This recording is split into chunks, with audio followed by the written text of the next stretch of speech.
We are Squawking Dead, a podcast pulverizing episodes of the Walking Dead universe. Sometimes we give you news, sometimes we make you laugh, but most times we go deep. I'm your host, David Cameo, and I'm joined by Sharon D, aka Blazy Gardner, Survivors tier members, that's why I don't have to say it 3 times, Jasmine.iac on Instagram, we got Bridget, ex-Prophecy Girl on Twitter, and Eliza Jones71 on Instagram as well. All 3 Survivors tier members, and you could be a Survivors tier member. I think there's 1 slot left in our Ko-fi memberships. It's ko-fi.com/squawkingdead. Join us during our recordings either on camera, if you have the right tier, the Survivors tier, or you could join us in the audience in the real-time chat. We're here to talk about the 9th episode of Season 11, the mid-season premiere, well, the second trimester premiere of The Walking Dead's 11th and final season, which was interesting. I've watched it 3 times, including our Dave Reacts, which should already be out. Actually, the first thing I wanted to do was, because I was waiting for an actual episode breakdown to bring this up in our conversations, because I'd received some.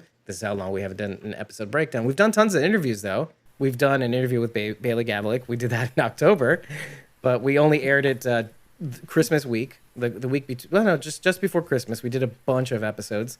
We did an interview with Christine Evangelista. You can catch that on our YouTube and or podcast. That was really awesome, and we're still promoting. I just released the blog as of this recording today, which contains a bunch of pictures, references to some of the things we talked about, like the Netflix series, Strip Down, Rise Up. That was cool. Haven't watched it yet. Haven't watched it. But I have the link there for you when you want to. But yeah, a bunch of references, bunch of pictures, and obviously the audio and video for your enjoyment. What else? We did the Jackbox Games charity live stream. If you want to watch all 7 hours of that, that was interesting too. Although we got a lot of, YouTube watch hours from that, so that paid off a little bit, and it was a fun ride. I'm definitely interested in doing something like that again. But I wanted to actually read out some holiday cards that I received since then, and it's February, the middle of February, but I might as well. Yeah, I got Rachel's the other day. I just got Rachel's yesterday, oddly enough. So this is Rachel's. This is the front of the card. Peace on earth will come to stay. And this one says, Happy Holidays, Dave and Evie. I read this to Evie already, so it's kosher. Thank you for bringing me into and basically giving me the family I have now. Evelyn, thank you for being the most understanding wife in the world, and have a wonderful holiday. And what it says here, when we live Christmas crossed out, Hanukkah every day. So there you go. You see that right here. That was cute. Next one's from we've got Katie. Her Instagram is Glenn's green balloons. green underscore balloons. Right. Yeah. Cool. Let me show you the card.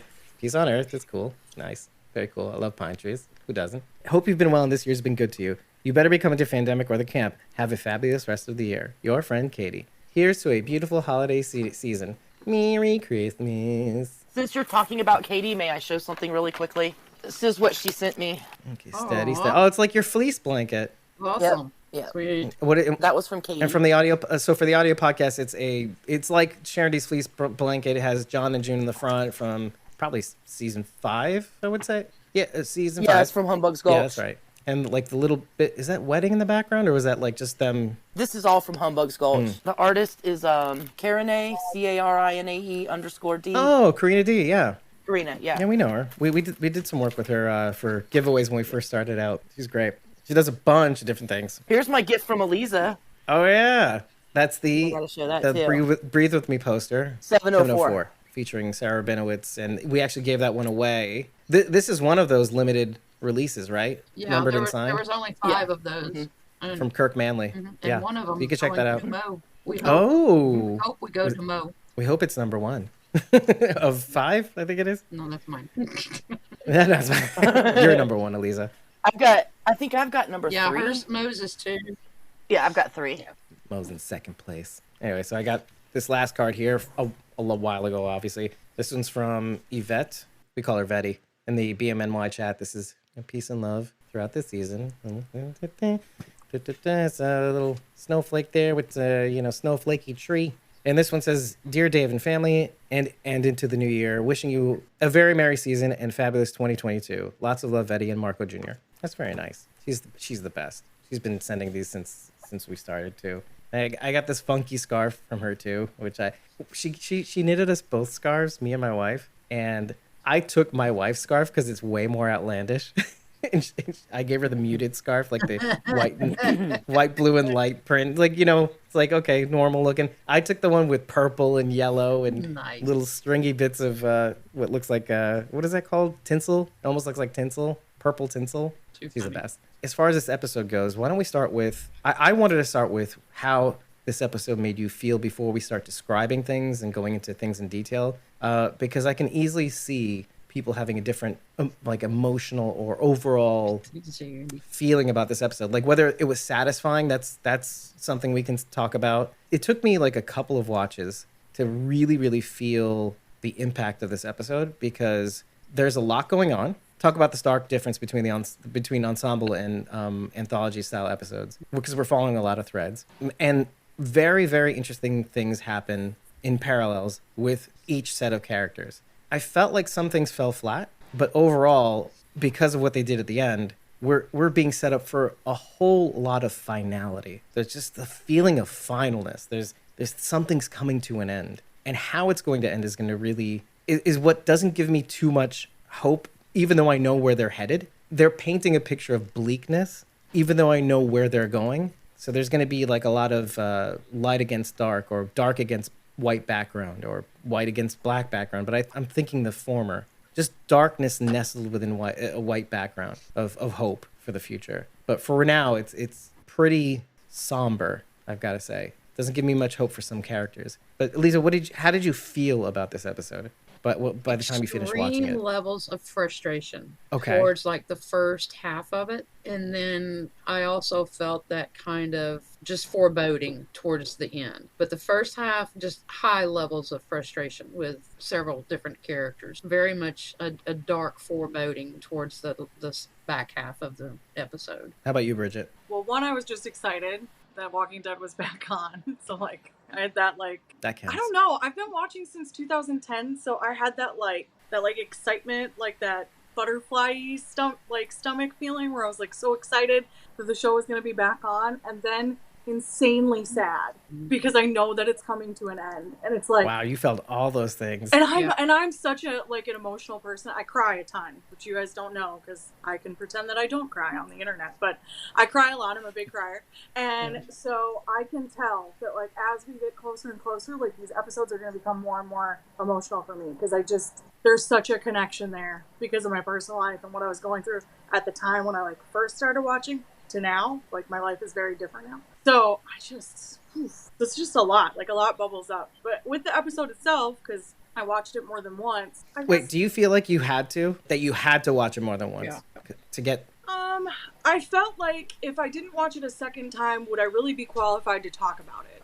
You know what I mean? I appreciate I that. have my, like, initial, like, gut reaction to it, but my initial gut reaction to the episodes always is, I love the show so much that I'm just immediately happy. But after that, or shocked, or whatever, like, emotion it's meant to elicit, like, in that first watch.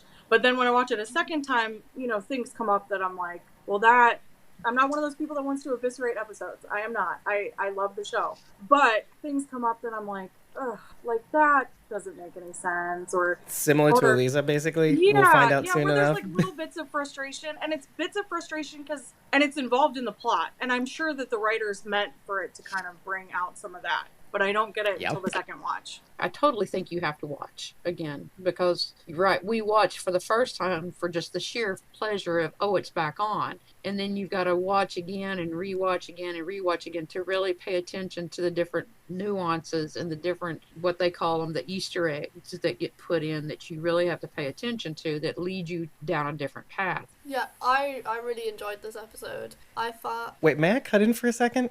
Have we ever had you on for a Walking Dead episode? No, because I didn't join until after the... She's a virgin. I love it.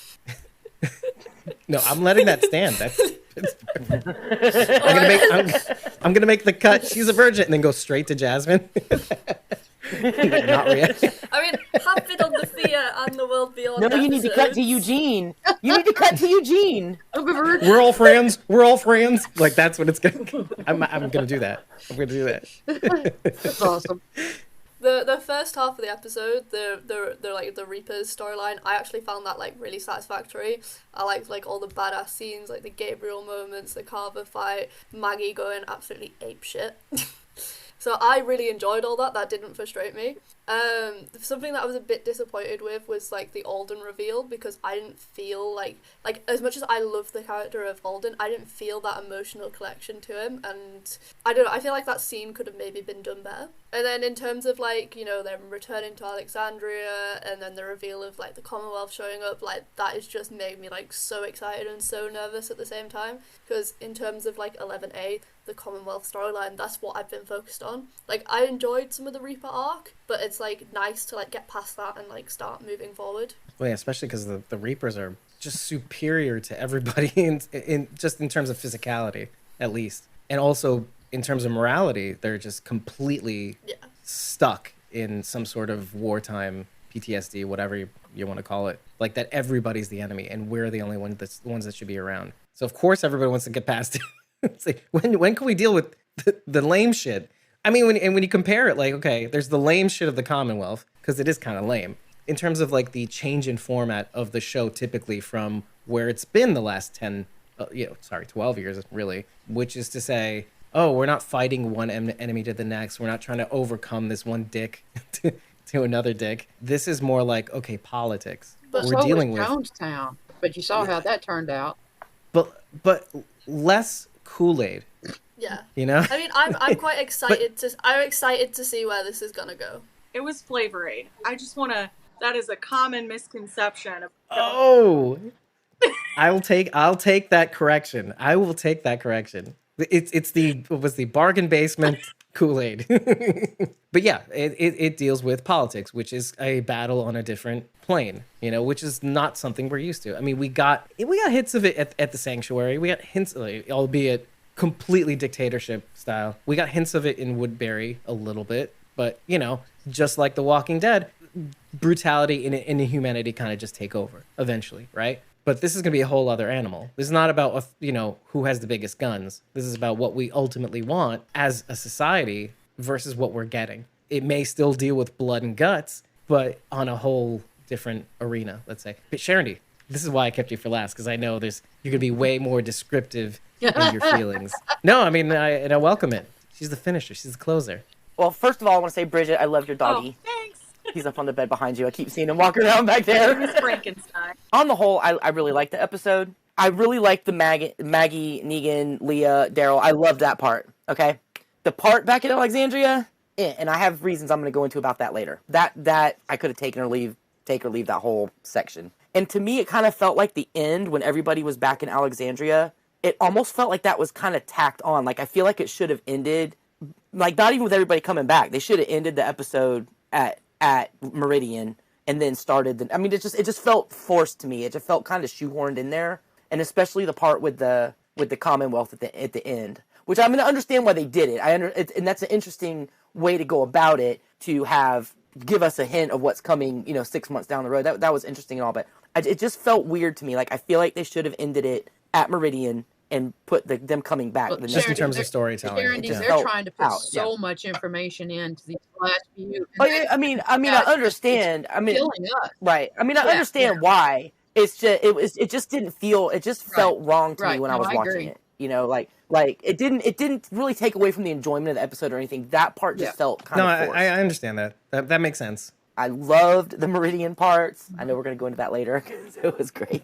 But yeah, I mean, on the whole, I really enjoyed it. It was fun. Did you feel the same frustrations that Eliza and Bridget expressed mostly? There were things that frustrated me, but it wasn't with the episode itsels. It was things that people in the episode are doing. I think that's what they're referring that's to. exactly what my frustrations are about. Yeah. As cheesy as those firework kills were, that was awesome. I loved it so much. I was like, this is so cheesy and so 80s horror movie, and I that is my jam. Like, I am obsessed with like bad horror movies and that like B-list kind of thing. And so that was awesome. I loved that. Did you expect that though? Because I was when we were doing the research for what the Watcha does, really, it really was meant to repel people from fortified locations, let's say, which, it was from an above location that they were shooting it, accurate. But I didn't expect to do the damage that it was doing. Not at all. No, I didn't either. And I was actually I looked up what it was. Obviously, I think everyone did that after that episode where they introduced it. What's a What is hwacha? this? So I looked it up and I was like, oh, okay, like I get that. So it's like, you know, essentially having like a bunch of archers, kind of like that's what I figured. So I guess it's just one of those examples of like they would use what they have access to, and like who the hell is gonna go looking for fireworks in the apocalypse? Like those are all gonna get left behind. So like it made sense in a way, Or not work. but it was weird, and like I said, it was cheesy, but I loved every second of that. It was awesome. They totally could have made their own. Yeah. That would make more sense to me. They're munitions experts and whatnot, you know. That's been like the baffling part about the Reapers coming in, because now we've like gotten used to this whole world where there's like not really guns and bullets and stuff anymore, and then these people come in and they have all of that stuff still. Or they make all that stuff still. Yeah. Well, I mean, and also being mercenaries, there's no reason to think that they didn't have a large supply of that stuff already. So wherever they were staying, they possibly had all these bullets and guns and all that already And they knew probably, like she said, you know, being munitions people, how to utilize their things that they were able to find to make into explosives, and you know. Even in Humbug's Gulch in Fear, John was taking a box of bullets because he was going to take the powder out of them to make explosives or something. John Dory for people. So you know, they could have definitely made all their own munitions. Yeah, and I expect that much too. Like, and I think about some of my army buddies and what the knives that they have. Let's say I'm just going down to brass tacks. Like knives that they have, they're military grade. They're almost indestructible. I mean, everything that they have on their person will stand the test of time. They'll oil them, rub them, sharpen them. I thought that was what all men did. Are we talking about Merle again? Just rubbing his nub. Anyway, so all right. But anything else to say about the? It's more of an Elisa joke, everybody. If you want to know what we're talking, wasn't that the first Secret Santa? That's a Secret Santa joke, y'all. The first Secret Santa. Head over to Blazy Gardner's YouTube channel and watch the first Secret Santa video we did. You'll understand what I mean. Rubbing his nub. Oh, it's just the best one. I had poor Merle. Rubbing nubs and sharpening knives. As far as that scene goes, when that guy was kicking Maggie's butt in the little trailer they were in, and that guy picked her up and slammed her against the wall, and while I was watching legitimately went, oh shit. Yeah. I was like, holy shit, Maggie's a beast. And the only way she got him was the nut cruncher. She got her ass kicked a lot so far. That's what every woman's go-to, you know, needs to be, you know. Oh, okay. So now that Aliza just opened up a door for me, now that Aliza just said that, can I please just go off on what I'm upset about? Sure. I think we've closed the door on the hwacha. Aaron, what are you doing? Why have you not taught Gracie to fight? How can this kid be 6, 7, 8, 9, 10 years old and not know how to protect herself? What are you doing? Blowing a damn whistle. Do you know what he's doing? He is creating a Sam Anderson. I mean, I don't know. Because she is so scared, she is not going to know what to do. When her and Judith are in the basement, she was absolutely zero help, period. Yeah. Nothing. She stood there and screamed. The kids are getting some training, though. No. If she had training, then she would be doing something. She's, help me, Judith! Help me, Judith! What? No. And who trained? No. I'm just looking at Jasmine. Get Rosita to train this kid. Why do you This is have a really good Judith discussion. teaching this child? I'm so angry at Aaron. I'm so mad at him for not teaching this child. Hold on a minute. Like, okay, this is where I'm going to go in and be the guy to do the things. I think we can all agree that there are going to be some kids that just don't get it, even though they want to get it. Clearly, Gracie has expressed, "I want to know how to fight, but I don't know what the fuck I'm doing." You know, in that one episode. Which is why you get Rosita to train her. Like okay, you want even Huck. I remember Huck and Hope. Hope talking about the Walking Dead World. She wasn't good at it, but she was still able to kill a walker. For a second, can we just reflect on the fact that Judith dropped her sword after There's no killing reflection in this killing 2 walkers, and then and Judith's 2 years older. Judith only managed 2 more walkers than Gracie. Well, Yeah, dear I mean, with Dr. an Sword, excess. It's With more than yeah, but with zero. an excess of extra training, she dropped her sword after killing like 2 walkers. They are children. Maybe they're just starting to learn. Maybe like within the last 3 months, like they've decided like since the Whisperers, like now it's time we need to actually train these kids, and is still very new to the training. And she obviously hasn't had any real world kind of safe practice. Like she hasn't been to like the beaches of Oceanside and like swung around a sword in a safe environment. I agree with you, but why not? Why hasn't she? Why has Aaron, he's her dad, why is he not doing his job and teaching this child? There's no time. I'm sorry, Carl was doing that. They've had 7 years. She should have had a sword in her hand by the time she was 3 years old. But don't you remember Carol got in trouble for teaching the little kids? And look what happened there. None of those kids knew how to protect themselves, and they all died. But they are still very young, and there's time. They're very young. Not everybody's going to take to it as quickly as everybody's different. But I also think we are forgetting that there was an entire Whisperer War, which, spanned like a year and a half, I think, technically in real world time. Which, how old was she then? Let me dial it back a little bit. I think as a father, and maybe you're right. There's an argument where you're definitely right. Okay, maybe as a father, Aaron wants to shield Gracie from the horrors of the world, which is what Alexandria was supposed to stand for. Mm. And, I think we can agree with that, what it was supposed to be. And then it all went to hell in a handbasket in the last 2 years, in real world times. And of course, circumstances change, and maybe he should have been more prepared. But, we're Monday morning quarterbacks. That's just my opinion.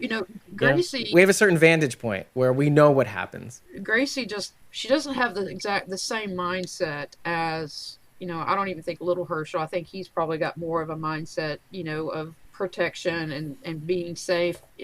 Gracie was the one who stood by the window that, got the attention of the walkers to the house, and then blowing the whistle, which brought more walkers. If it is her age and her naivety and the fact that she has been so sheltered from it, but that is Aaron's fault. In this world that they're in, they can't have a Sam or they can't have another Lizzie. They've got to teach the kids the way that Michonne and Rick taught Judith from a very young age. But you know what the opposing argument to that is, though, is that Aaron doing that would be anti his character as well. Aaron was the one always bringing people in, trying to get people to safety, always engendering the human heartbeat of the show, in a sense.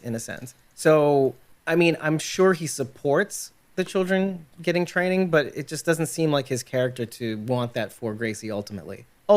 After 12 years in the apocalypse, they should know that you have to teach your kids how to survive. Yes, it is 12 years because they say it, and here's Negan. This isn't now. This isn't a civilized world. This is the apocalyptic world. You can't shield your kids from everything. You have to teach them. They have to know or they're going to die. They made that mistake with Sam. Sam was sheltered. Look what happened to him. And Jesse, by the way. So what's going to happen to Aaron? Is he going to die trying to save Gracie because he did not teach her how to survive? That would be an interesting plot point. This is why I'm mad.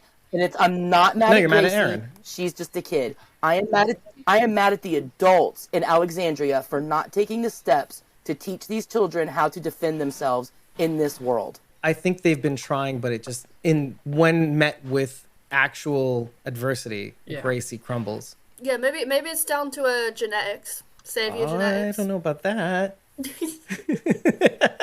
Save your genetics. Save your genetics. Make dumb people.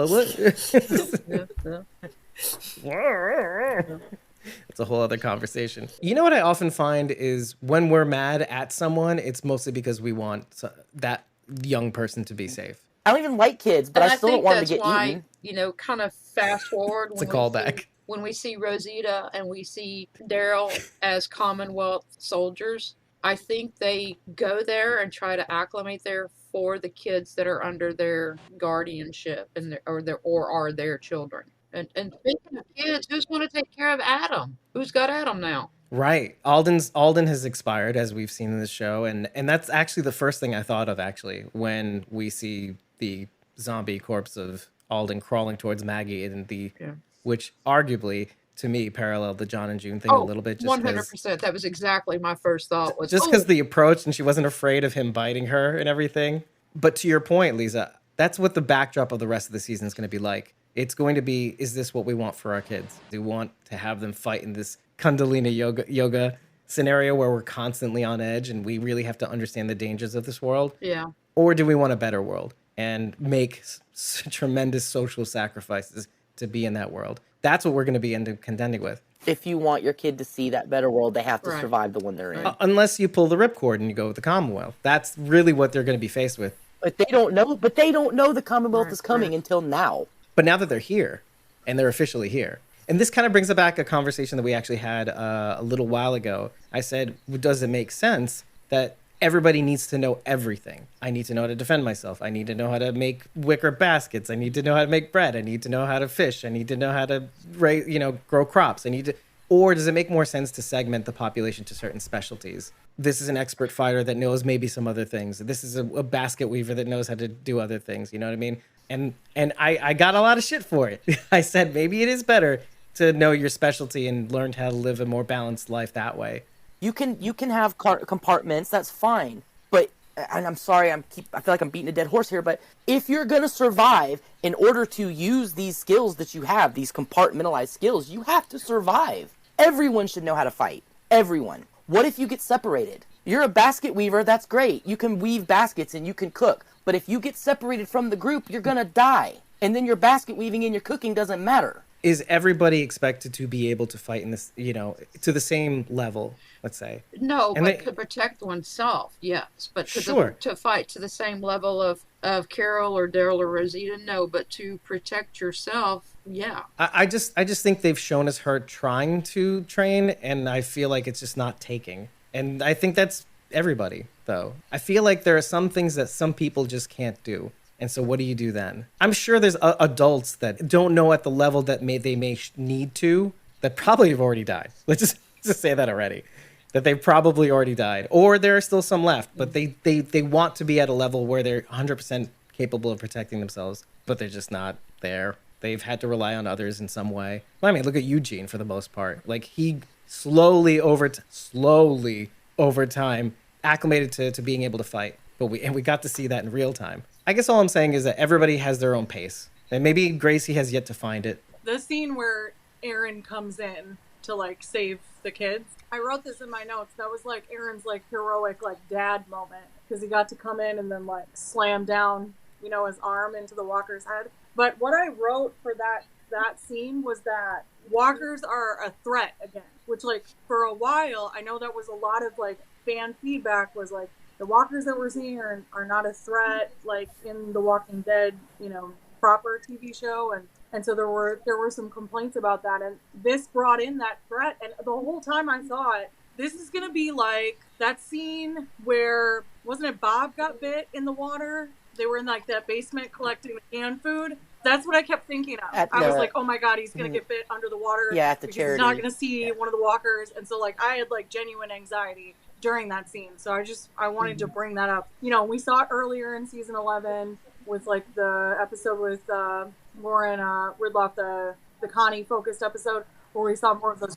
Yeah, we saw more of those like horror moments, and I'm just thankful that that's back. Oh, I did want to mention one more thing about that scene. There's a moment that Lydia and he have that is like this interesting resolution to season 10, them in season 10. Complete. Which is, she goes, you would do the same for me after rescuing him. And I thought that was very interesting because he really didn't back in season 10. She was being bullied. He did nothing. Yeah. Over and over again. And then it ended up, him not doing something, ended up not stirring a bunch of shit with Negan and the paranoia. If he had just nipped it in the bud, the bullying, there wouldn't be as much of a heightened atmosphere at Alexandria when the Whispers weren't even around then, even though they were assembling the herd. Well, he didn't show her a lot of compassion when they went back to Hilltop. He still was kind of like, it's her. So for him, that was very much a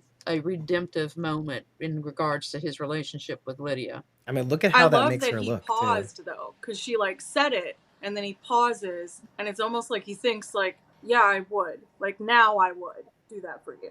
It meant more by him pausing than just being a reactionary. She doing the right thing anyway, regardless of how she's been treated. Yeah. Which I just going to put a pin is a perfect parallel to the goings on of the rest of the other side of this episode when it comes to Leah and Maggie and Leah. It's also a parallel to Yes. Alden and Gamma. Because no matter what Gamma did, Alden treated her like shit. Wouldn't let her see the baby. Wouldn't let her touch the baby. Wouldn't let her hold Adam. It was the same moment where Lydia was being treated like shit by Aaron anyway. So, which, you know, when we went over that too, Rachel got me on her side a little bit on the fact that, like, you know, well, maybe you're right though. Maybe Gamma shouldn't be near Adam. Maybe just because you want to be doesn't mean you ought to be. But Lydia has sacrificed. Lydia has had to put up with a lot of shit. Gamma fought Yeah, with Hillside. I mean, Hillside. But we didn't with know. Hilltop. You know, she didn't know yet. We didn't know that she was going to fight on behalf of the Hilltop. And at any point in time, she probably could have been just, doesn't even matter. The fact is she hasn't accrued the trust, you know, yet. We want to trust her, but she's not there yet. That sort of thing. And we've seen that across the Walking Dead universe. You think about Alden. Alden was a savior, and look at the dynamic of how he changed. That's the irony, right? You know, we haven't seen Maggie that emotional over someone since Glenn. Yeah, and I'm thinking about season 9. Nope. Because Nope, she wasn't nope, around nope, when nope. Jesus got killed, or not Or Jesus, she not was Jesus, emotional but at the end of season 8, though, if you remember. Yeah. When finally we had Negan in our clutches. And never again after that. I do want to put a foothold here where I think maybe because that scene might have felt a little flat where Maggie discovers Alden's walker body. Because of the span of our time, I think. You're putting notes on all the few times we've seen her be super emotional after Glenn. Few times. And they are pretty big time. Like I shook when she exploded with just fury at Rick's decision to keep Negan alive. I was shaken. I was not shaken by this. I know in my head the significance of this moment, what Alden represents, him dying, second chances. I know what it was like to see and want Alden to be a part of Hilltop, even though he was penned in for several episodes. Again, span of time, accruing trust, you know, showing that you can be trustworthy, and seeing it. And that's the beauty of film. But in this moment, because of our span of time, our pandemic, the gaps between, within season 10, 10C, and then the huge gap until we got season 11, I can only imagine how much more powerful that scene is going to be for somebody who's binge watching the show for the first time. Maybe they'll feel a lot better. I binge watched the entire season 1 to 11 in the run up with my flatmate who'd never seen it before, and she said to me as well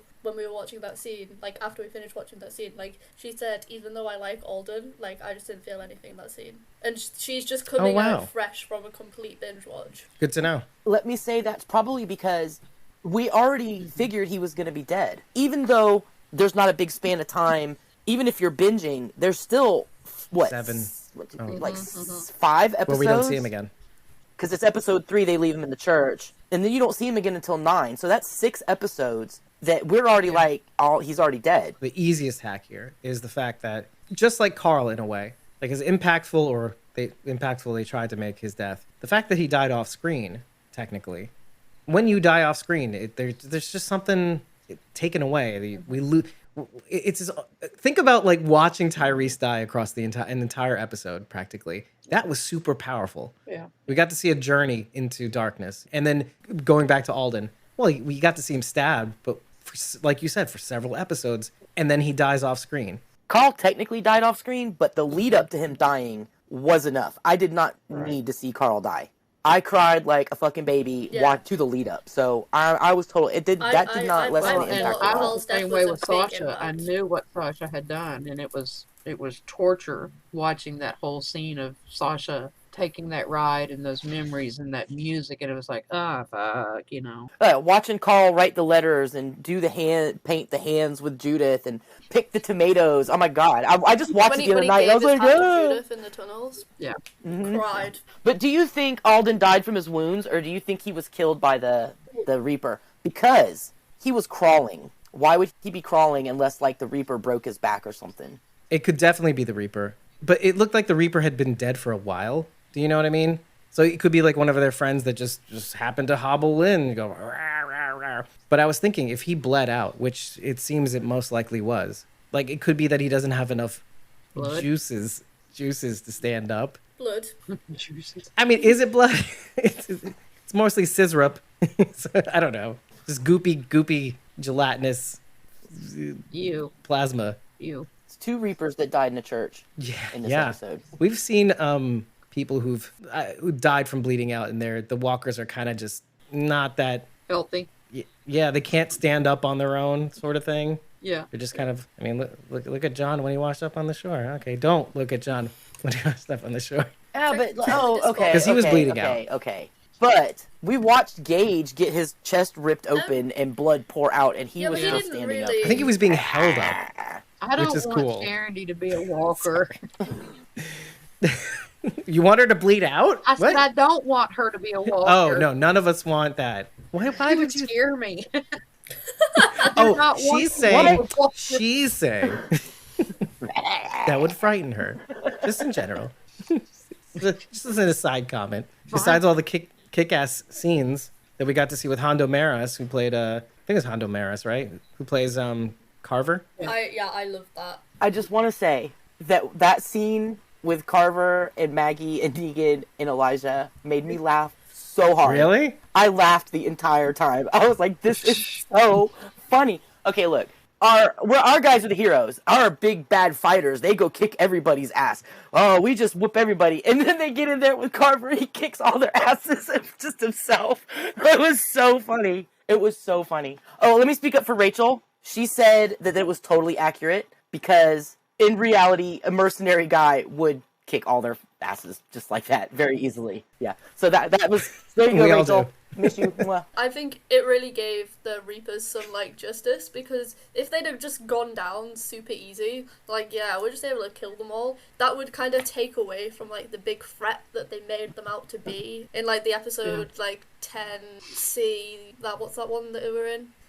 Mark you? 1017. That guy? 1017, yeah, the Pope Mark You guy. And, like, that whole kind of build that we have to, like, the first time we see them to, like, you know, them, like, making out that they're total badasses. I think when we were seeing, like, Leah and Daryl and they were in there together, it almost kind of, like, made them, like, look a little bit less of a threat. You know, when Daryl was able to easily, like, get them away from Maggie and they were all just, like, hiding in the little bottom thing.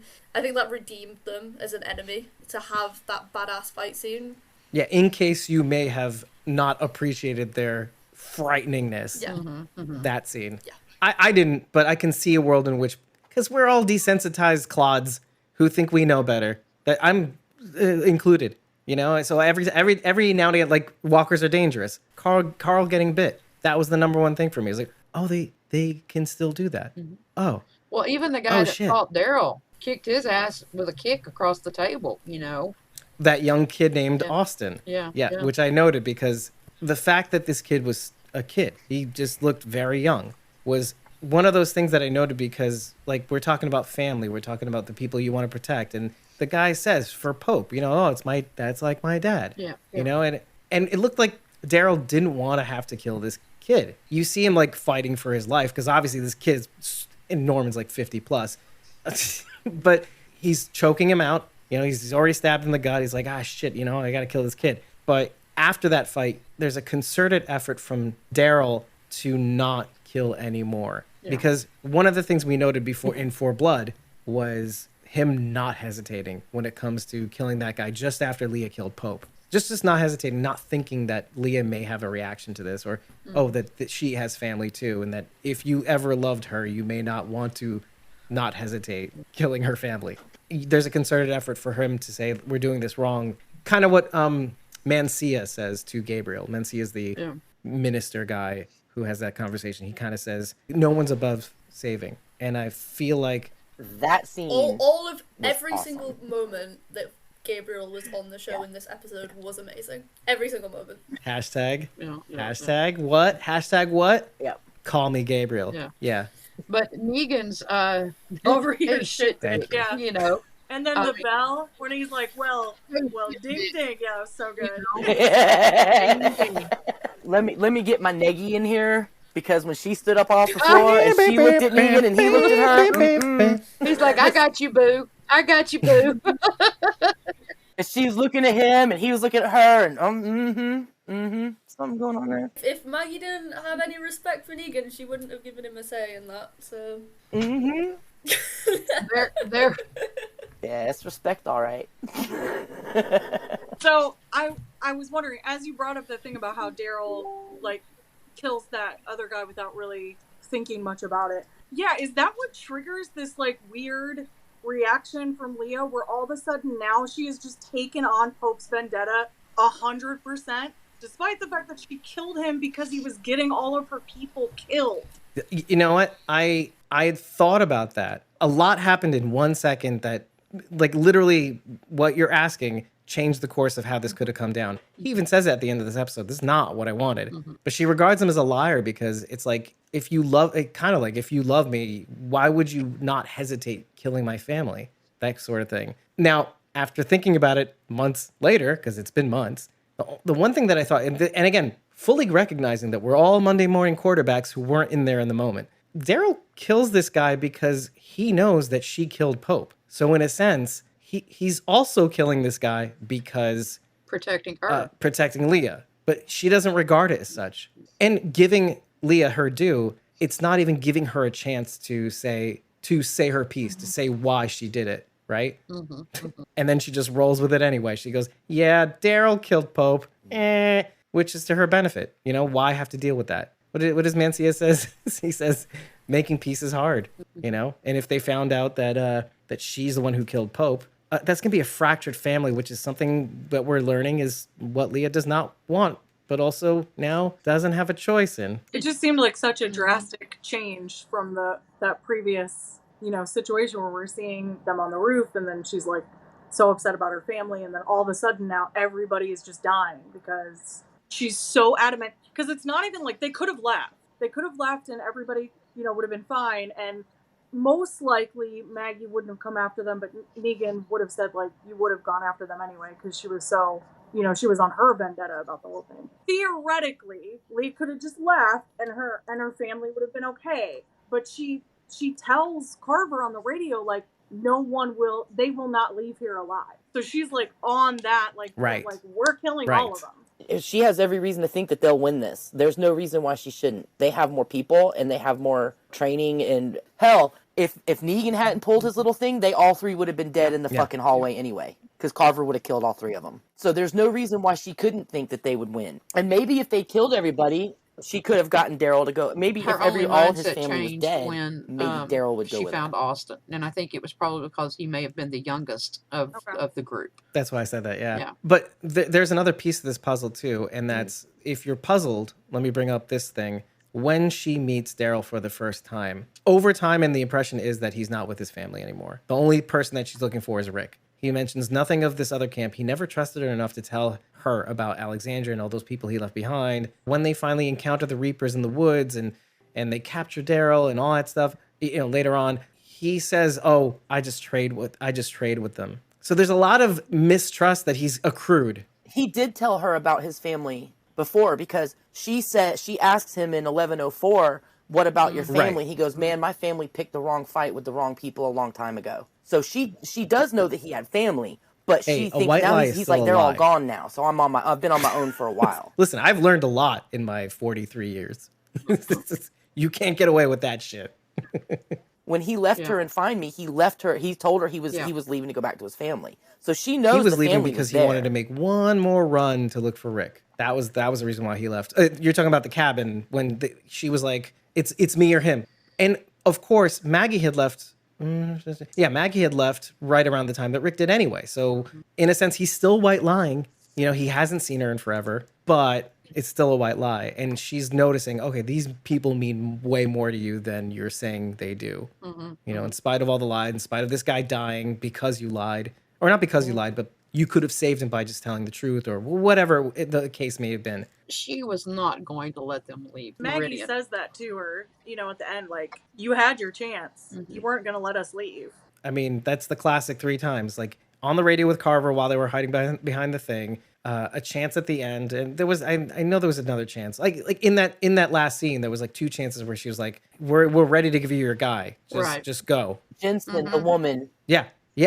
That's the other moment. That's right. With them, it's might makes right because we also have God on our side. That's almost ancillary, but the fact that it's there means that it gives them that much more reinforcement when it comes to being able to, like, we're following God's path. We can't do no wrong. But even if you throw all that out, we are it.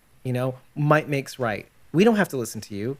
We don't even need you. We are all we need. Yeah. That's it. We don't need, because all this whole time I was thinking to myself, when are people going to start populating? They're not thinking that far ahead. This brings us back to Negi. Okay. Just kidding. There's a parallel between Negan and Leah, in the sense they're both leaders who are completely alone. But you just said it, where Leah says we only need ourselves.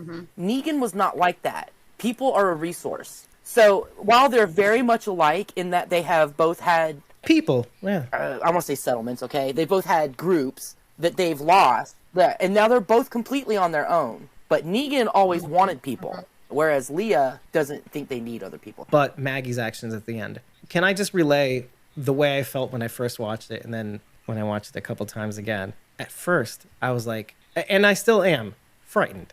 For Maggie, like, say, for her soul, for the people around her, and I still am, but not as much now. And I'm noting that the gun she's using looks a hell of a lot like Rick's, except it's dark. Rick's was a white-handled Colt Python glimmering in the sun like a righteous protagonist. And the one she has is a dark, jet black, matte black pistol. Same size, same caliber probably, who knows. But she uses it to like just be this archangel of fury and vengeance. You see her possessed. She is going after those guys as they are putting their tail between their legs and running away. On first watch, that frightened me. But on second watch, we were all pointing out the things that make it so that, and again, I still feel like it doesn't feel right. And Daryl reflects what I feel. And he's yelling at her. Like he walks, he's like, it's not what we're supposed to do. I forget exactly what he says, but he kind of just, it's bullshit. As he passes her by at the end, after she cuts him down. But she had given them a lot of chances, kind of like Negan did back in season 8, until he said, I'm just gonna kill these motherfuckers at Hilltop. Yeah, I am through giving these people chances. I have tried. So there is more of a parallel to Maggie and Negan than we thought. But can I get some of your impressions here? Did that feeling change from when you first watched it to when you watched it a couple more times? Did you feel the same as me, or how did you feel about Maggie's actions? Let's just start there. The first watch to the last watch, I knew immediately when she looked over at him and went, Negan. That was the first time she had ever asked his opinion on anything. And I knew immediately what she meant when she looked at him and when he said, you know what I would do. She went right back to their campfire talk when he said, the only thing I would have changed is I would have killed all of y'all. And I think that was their telepathic communication. And she said, you're right. I've got to kill them all. I can't let them leave. I hadn't thought of that. That's a great point. Like, that's good point. That's exactly what happened, was that he said that was the mistake that he made. And at first, Maggie's so taken aback by that. Like, because she says, like, why would you say that? And why would you say that to me? But I think what he was trying to give her was some clarity on the situation that they were about to enter, because he's been through all of that kind of stuff before. And so she didn't really see it until the end, when she's like, that's right, he said the mistake he made was that he didn't kill all of us, so I have to kill all of us. That's a great point. By letting any of them go and him saying, you know what, Maggie, you know what I would do. It was that if you let any go, they will rise back up and come back. And that was the mistake that he made. It was completely a symbiotic thought process right there. It was totally a throwback. And I think that's why he said what he said at the grave. You always knew what you were going to do. As cruel as his conversation was around the campfire, she took completely to heart the fact if you kill them all, you don't have that enemy coming back after you. She wanted to kill them anyway, but she didn't actually make the decision to do it until Elijah was like, do it for Josephine, do it for all of them. Yeah. And then she got mad and went off. So I'm going to feel like, look, I'm just going to say this right quick. Elijah irritated the shit out of me in this episode. She was like, yeah, Negan, you're right. But then she's like, I don't want to be you. Yeah. So I'm not going to do that. We're going to make the deal. We're going to let Daryl make the deal. We're going to let them go. Because I don't want to do what you would do. But then Elijah, do it for Josephine. And then she's like, you know what? Fuck it. Then I'm going to do it for Josephine and do it for all of them. But I don't think that when Negan said that, she immediately was like, yeah, you're right, I'm going to kill all of them. I think she was trying not to do And that. didn't she walk underneath Agatha? Wasn't that Agatha? That's another element. She's been there the whole time, hanging over. It was everybody's head. Agatha all along.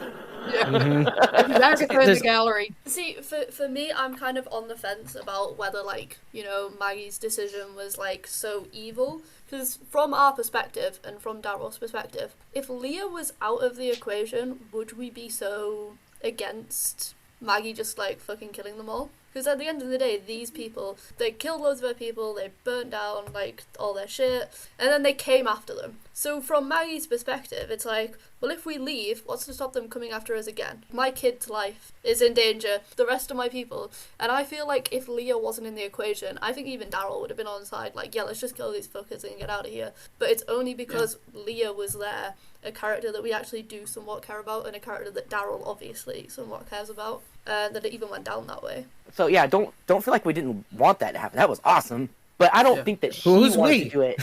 I don't think that she wanted to do it, but she also didn't want to do it.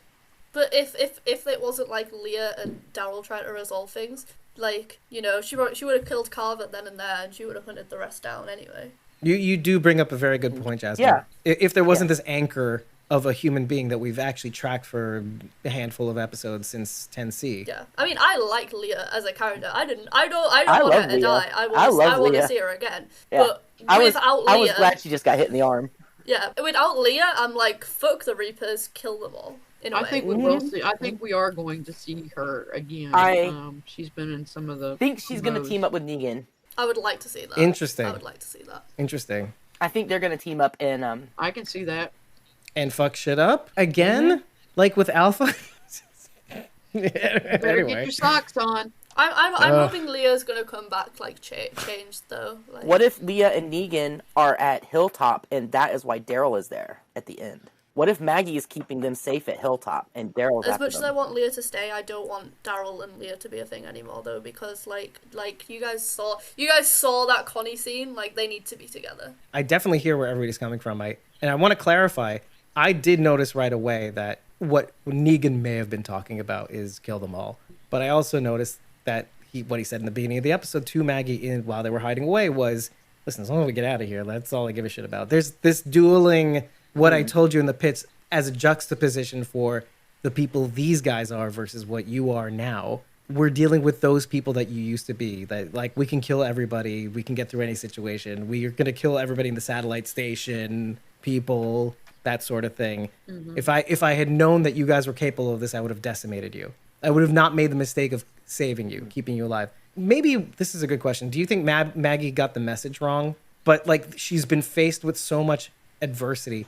Every community she's been a part of, everybody dies except for her. Essentially, who's left from her people? We lost all those cool people that we got to see of her people, like Cole and Frost, who we thought was a traitor but really wasn't. Poor Frost. And then the other big guy and you don't remember Agatha. his name? Duncan. Thank you. Sorry, Jasmine. You don't remember his name? He's just huge. He's a huge guy who couldn't break down the door because he was starving in the subway station. The tall gray hair guy with the beard. Oh yeah. He was the one that ran away with Gage in the first episode, and then Daryl found him in the second. Roy sounds right. Roy or Roy. No, Roy. Just Roy. He got an arrow in the eye. He was one of the first of her people to fall again. Yeah. Sorry. But it's all of these things. And then having to be with Herschel. Mini Glenn. Herschel. Jr. My goodness. Herschel. It's been a long time. Glenn. I don't have to give a shit about this kid. Anyway, so being with Herschel and all the horrors that she saw on the road with him, the pregnant, armless, limbless woman tumbling down the stairs. Oh, and then she turns out she was a walker, having a walker baby. That's weird. All this stuff accumulates. And then I can see it. I can see it in my head. Agatha swinging from the rafters, knowing definitively that she would have taken them out if the situation was reversed. I wonder if that was the first time that Maggie actually got a good view of Agatha.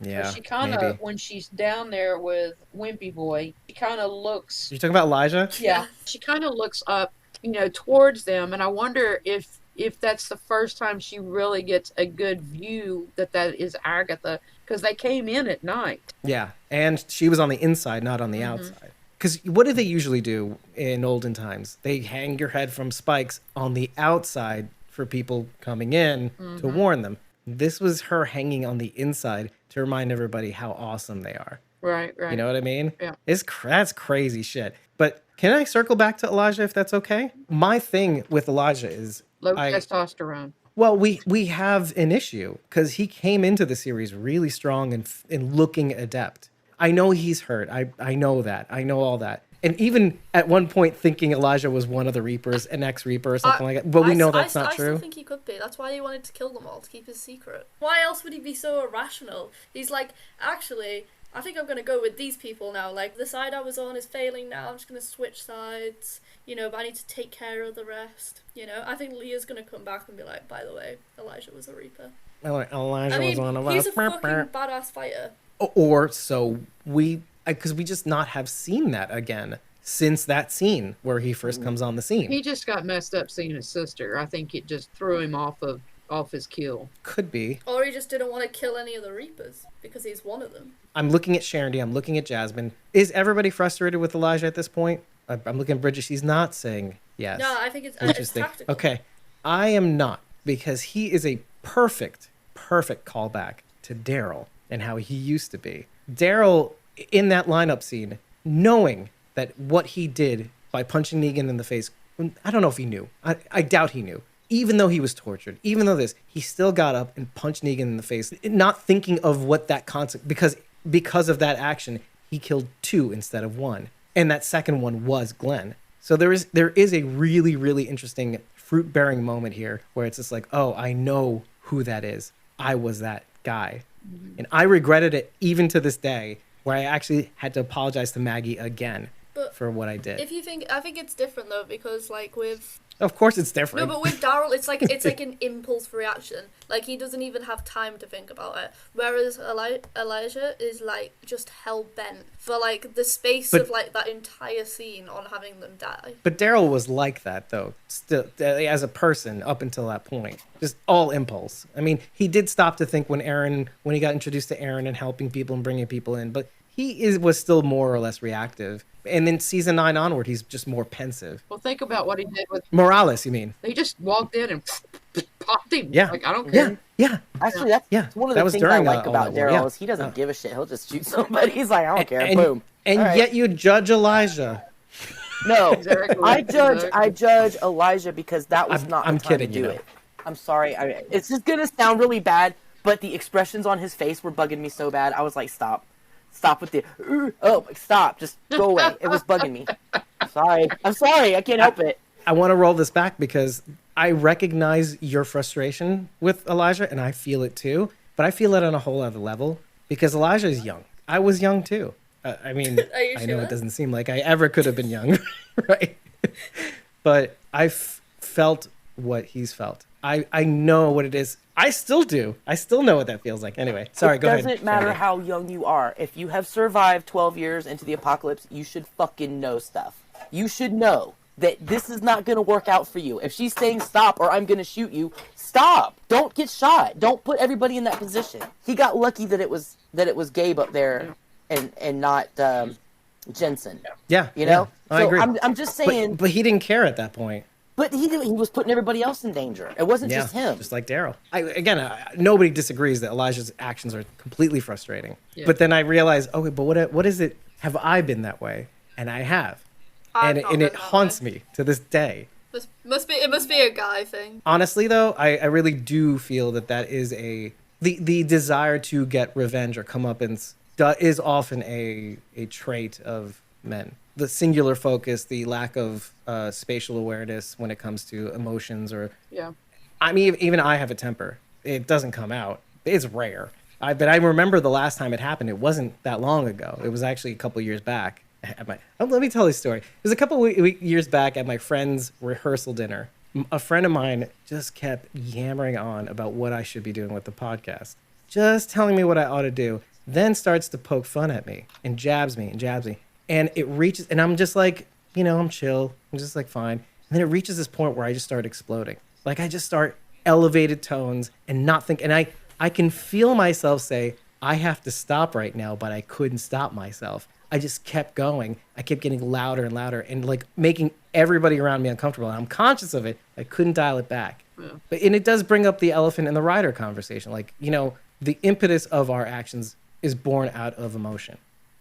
We're not inherently rational beings. Rationale steers the elephant. The elephant is the emotion. We can only do so much. With the right amount of training, you can train the elephant, right? But the elephant is an elephant. If it sees a mouse, it's going to go and then go all over the place, right? What you're saying about Elijah being like Daryl, the difference was, Daryl, they had never really been involved with the Saviors. Elijah has already dealt with these people. He knows what they will do. And Daryl that was very early in the apocalypse. That was only a year in, a year and a half, maybe 2 years in. Yep. This is 12 years. This kid's been in the apocalypse for 12 years. He should know better. I see your parallel, but there's a major difference. There's a danger in existing this long in time, and maybe going back to the whole walkers can kill you conversation. When you've survived this long, it's not that you get cocky, but it's that it's been 12 years into the apocalypse. We think we've earned the right to want something more than survival. So then there's that part of your brain that clings on to like things like vengeance and righteousness and the desire to put down people who've wronged you,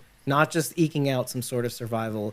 Despite the fact that, well, I don't know that Elijah's been with Maggie since the beginning. I don't think that's the case. I think she picked him up at Meridian, at the last place she was at. But, you know, you get to want to do certain things that you want to be an artist. You want to be a painter. You want to be able to do things as a human being, even though you have to sharpen your skills and be a master at fighting and things that we talked about earlier too. Well, it's like my mom used to say, you can want in one hand and shit in the other and see which one fills up fastest. Yeah, listen, we all know that in this world, right? But then in that world, it feels like wanting something more than just survival. These are almost currency. Do you know what I mean? Like it's the thing that we want at the end of the day once we've killed all the things and made all the food and then you have to go to bed again.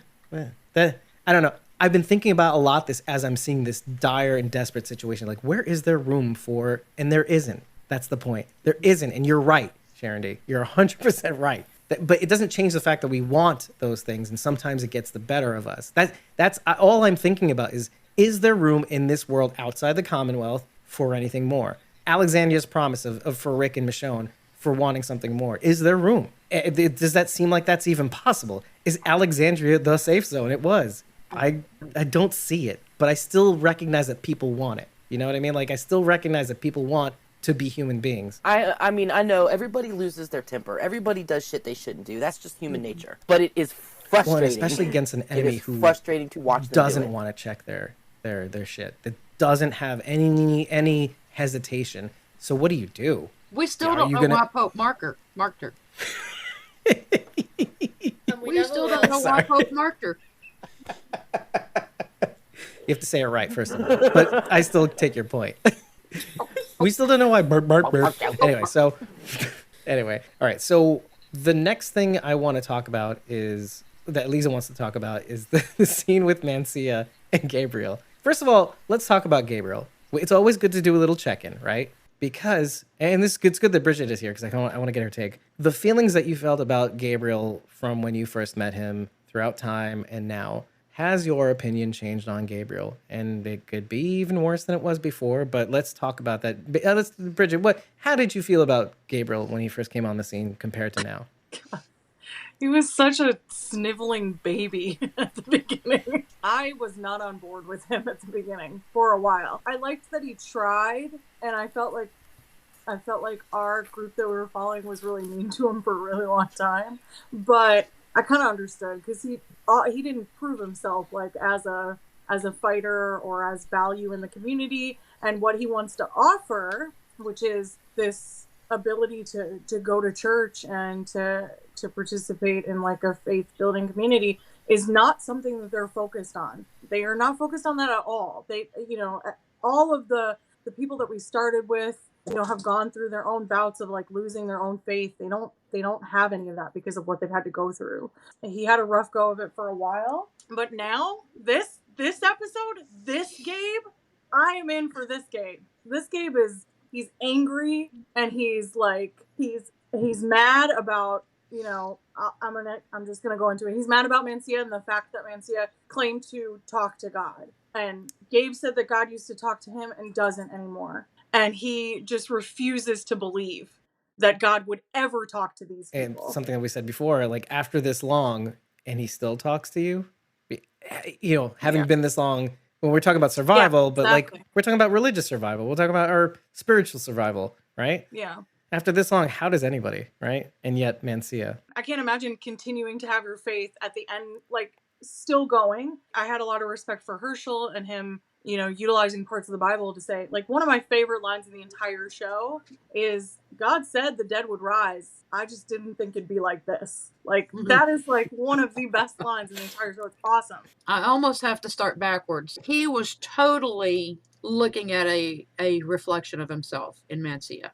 And I knew, because I said it when we did the podcast, I knew that Mancia saw him in the woods. I just knew it. And whether he says God told him or whatever, he knew that he was there. Gabriel is 100% looking at a reflection of himself. And I think that is ultimately why he kills him, is that he is angry with himself for his lack of faith. When he killed the Reaper, when the Reaper said, will you pray for me? And he said, you know, God's not here. And I think it just infuriated him to think that God would tell Mancia, you know, I've got to protect my people. Well, we're doing the same thing. And we've always said that if we had been following the Reapers from the beginning, or if we'd been following the Saviors from the beginning, who would we be for? Although I'd probably stop watching the show with the Reapers after they start killing a But bunch if of you kids. notice, when he gets back to Alexandria, he is not wearing the collar. You see a white t-shirt, but the collar is gone. When they killed the dogs and he burnt his collar in the fire back in season 5. But he's been wearing one before. But he was wearing one the whole episode. But when Daryl and Gabriel are having that moment around the campfire, that's when he takes it off. And that reminded me of when he took it off by the fire that they had where they cooked like the dog meat and threw it in the fire. And that's the moment that he took it off as well. And he didn't put it back on. But then Daryl asked him too, are you telling me to have faith? And he's like, yeah, I guess so. But, you know, it is momentous. I don't know if Mancia would have killed him or not. He may very well have. But it was definitely one of those mirror moments for Gabriel, an angry moment for him. And I think that anger is a duality. I think he was angry at Mancia and at the Reapers, but maybe even angry at himself and God. You know, why has God stopped talking to me, but he's not stopping talking to you? And, you know, what is it all for? I kind of felt like a callback to Fear when, you know, he was up on the roof and he's like, it's not Jensen, you know, call me Gabriel. I kind of thought like Morgan, this is Morgan anymore. It's somebody else, you know. Do you think if he hadn't heard that gunshot go off, we know later that that's the shot, like that's the warning shot. Jensen, right? And Jensen, do you think... Good call, yeah. Just so everybody knows.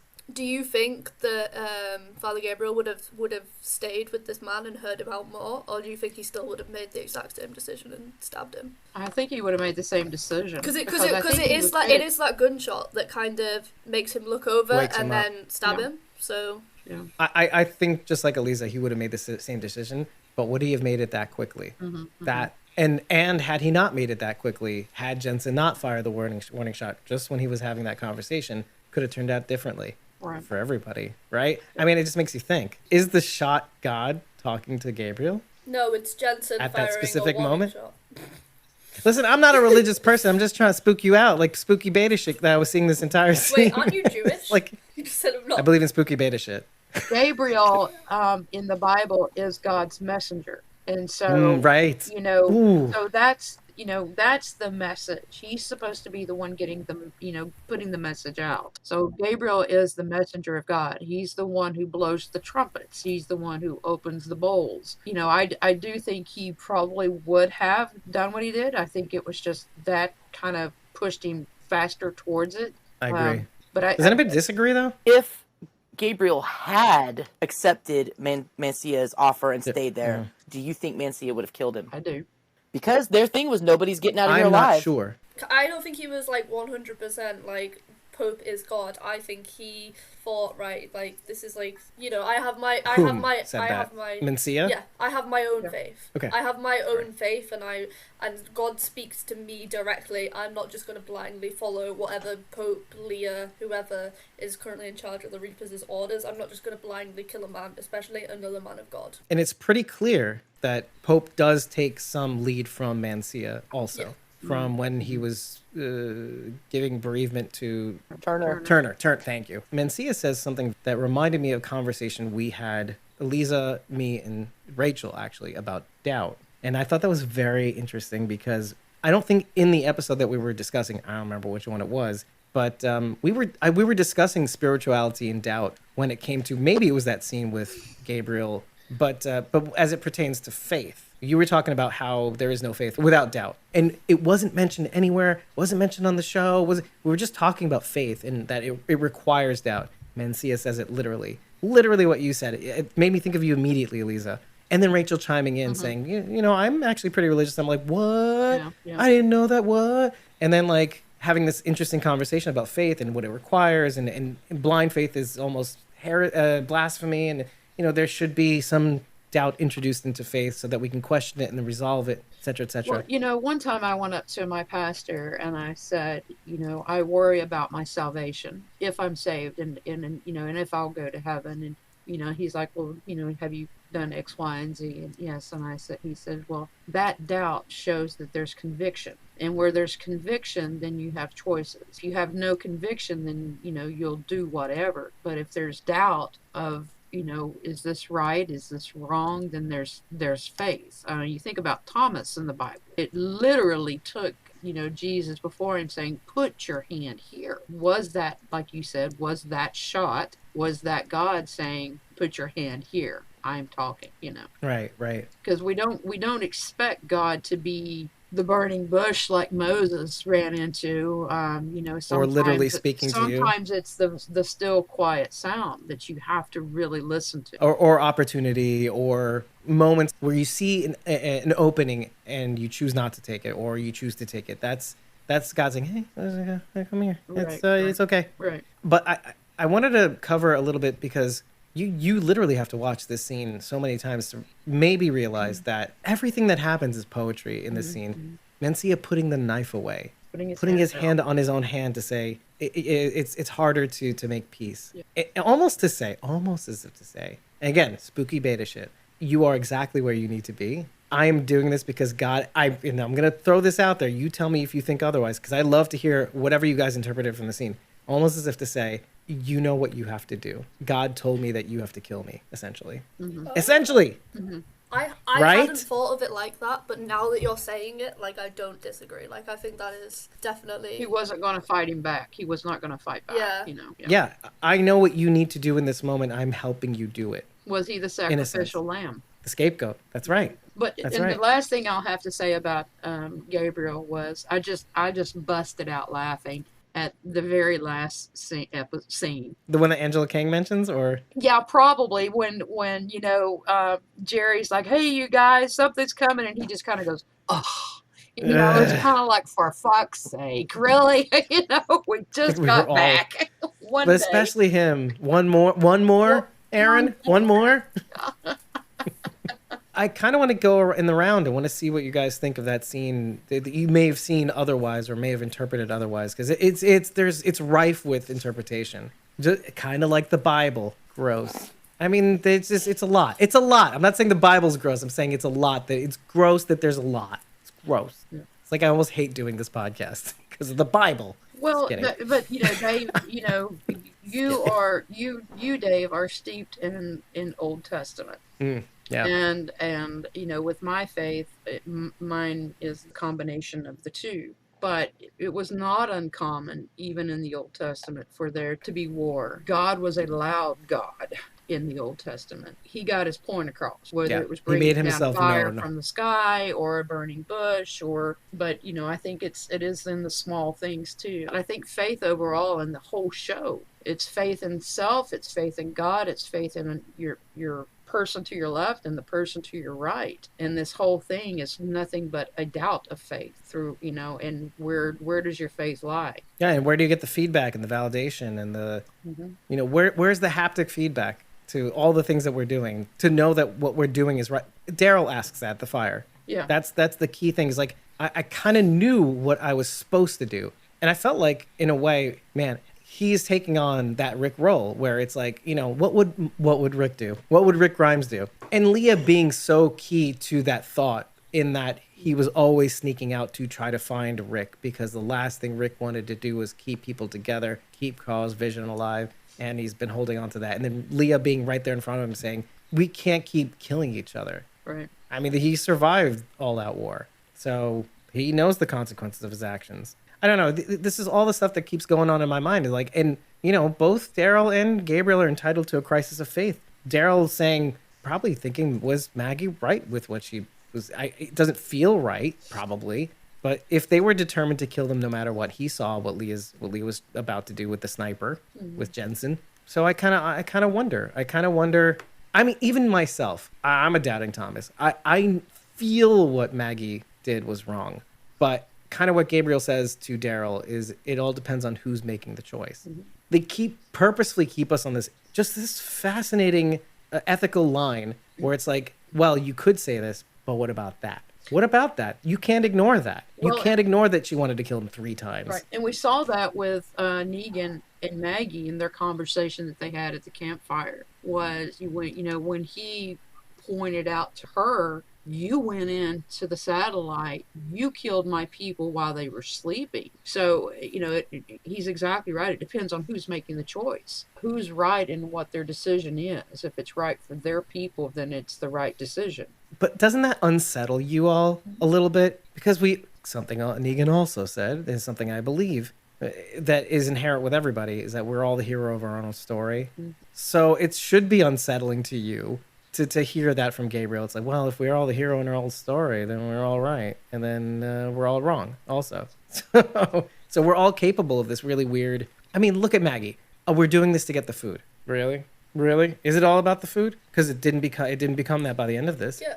Right? But then then I have to look at that. I think because we are, in theory, we're looking at it from Maggie's perspective, but every single one of us has looked at that and gone, right, is what Maggie done right? We're not just automatically assuming that because she's our main protagonist that she's right in this instance. So maybe doubting Thomas. We're not all the hero in our own story. Maybe we can put perspective on it, That's a really good thing because it also makes me wonder what Maggie's thinking. What is Maggie thinking in this moment after this? What is the consequence of her action? And we do, I'm good at this segue shit, and we do see a hint of what that could be. The result of having gotten their revenge. They're at Hilltop by the end of this episode. 6 months later, she's cut her hair. Elijah's at the top of the wall with her, looking over at Commonwealth soldiers. A more casually dressed Lance in his stylish, sort of like a hunting vest gear, as if he's, I'm out in the woods now. Ooh, let me look stylish this way.